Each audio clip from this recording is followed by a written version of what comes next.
Foreign branch. आज हम लोग फॉरेन ब्रांच सीखने जा रहे हैं। जैसा कि आप लोग जानते हैं, फॉरेन ब्रांच भी एक नॉर्मल ब्रांच अकाउंट की तरह होता है, पर इसमें क्या प्रॉब्लम होती है, तो इसमें करेंसी की प्रॉब्लम होती है। ऐसा क्या होता है कि इसमें अलग देश की करेंसी दी हुई रहती है, जिसे हमें अपने देश की करेंसी में कन्वर्ट करके अकाउंट बनाना पड़ता है। तो इसमें बस एक मुश्किल चीज़ यही है कि हमें बस करेंसी की प्रॉब्लम होगी।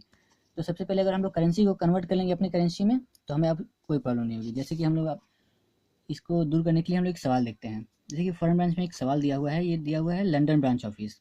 ठीक है, ये सारा इन्फॉर्मेशन दिया हुआ है और देखिए सारा इन्फॉर्मेशन डॉलर्स में दिया हुआ है। ठीक है, और हमें क्या बनाने बोल रहा है, you are required to convert the above balance into Indian rupees. हमें बोला जा रहा है कि बस इंडियन रुपीज़ में से कन्वर्ट करके दिखा देने के लिए। तो हमें इंडियन रुपीज़ में कन्वर्ट करने के लिए हमें पूरा ये सवाल सॉल्व करना पड़ेगा। उसके लिए हम लोग पूरा सवाल पहले पढ़ लेते हैं। जैसे कि देखिए क्या क्या दिया हुआ information. On 1st March 2014, the following ledger balances have been extracted from the books of London branch office.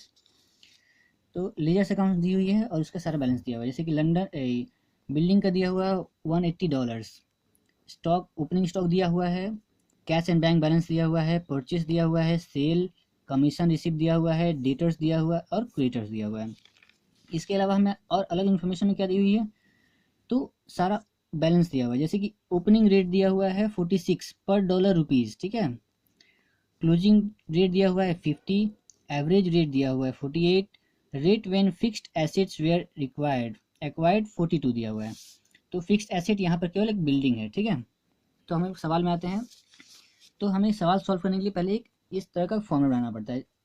Formula में क्या होगा, in the books of head office, उसके बाद नेक्स्ट लाइन में होगा London branch converted trial balance, उसके बाद होगा एज ऑन, जो डेट दिया रहेगा क्लोजिंग डेट वो डेट। अब इसके बाद क्या करना है, तो इस तरह का फॉर्मेट बनाना है।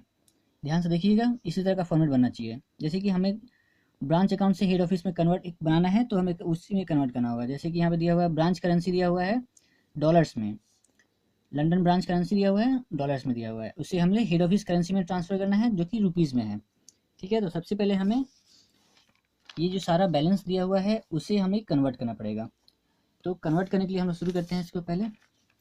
तो सबसे पहले हम लोग बिल्डिंग, तो यहाँ बिल्डिंग लिख देते हैं। बिल्डिंग का डेबिट बैलेंस होता है $180 दिया हुआ है। और एक चीज़, हमें बिल्डिंग का यहाँ पर बिल्डिंग का रेट दिया हुआ है 42 रुपीज़ करके, तो 42 रुपीज़ यहाँ पर लिख देंगे। इसके बाद क्या है, ओपनिंग स्टॉक, तो स्टॉक ऑन 1/4/2013 26, इसका भी डेबिट बैलेंस होता है। इसके बाद है परचेस 96, सेल्स 110, कमीशन रिसिप्ट दिया हुआ है 28,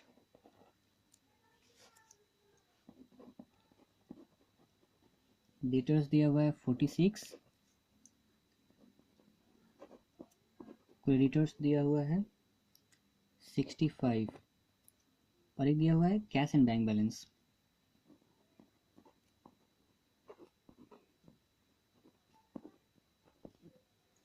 वो दी हुई है 26। अब हमें बस रेट करना है। तो रेट के लिए हम लोग चार्ट देख लेंगे। ओपनिंग रेट दिया हुआ है 46, क्लोजिंग रेट 50 और एवरेज रेट दिया हुआ है 42। फिक्स्ड एसेट के लिए जो rate 48, average rate when fixed assets are required acquired दिया हुआ है 42, जो कि हमने फिक्स्ड एसेट के लिए जो कि बिल्डिंग है उसमें 42 डाल दिया है। अब हमारे पास ओपनिंग स्टॉक है, तो उसमें ओपनिंग स्टॉक का जो रेट है वो डालेंगे 46। परचेस ये एवरेज रेट पर होगा, परचेस सेल एवरेज रेट पर 48, sale 48, commission received 48, debtors closing पर होगा 50, creditors 50, cash and bank balance 50। अब इसके बाद मल्टीप्लाई करके हम लोग यहाँ पर लिख देंगे।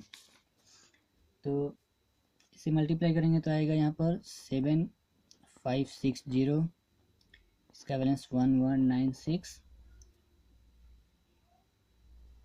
परचेज का 4608, सेल का 5280, कमीशन आएगा 1344, डेटर्स 2300, क्रेडिटर्स 3250 और ये आएगा 2850। इसके बाद क्या करना है, हमें बस टोटल कर देना है। तो एक नॉर्मल टोटल कॉलम बना देते हैं यहाँ पर।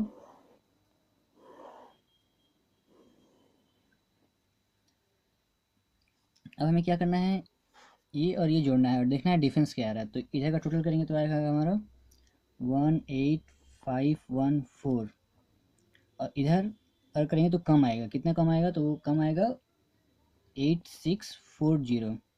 तो यहाँ पर भी हो जाएगा 18514। ये जो डिफरेंस आया इसे हम लोग लिख देंगे डिफरेंस इन एक्सचेंज।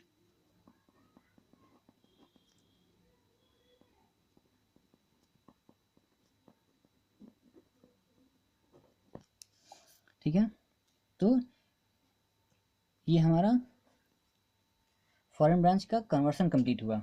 इसके बाद बस हम लोग नॉर्मल ट्रेडिंग पीएल और बैलेंस शीट बना लेंगे तो हमारा कन्वर्सन पूरा कंप्लीट हो जाएगा। Okay, thanks for watching and like and subscribe my page.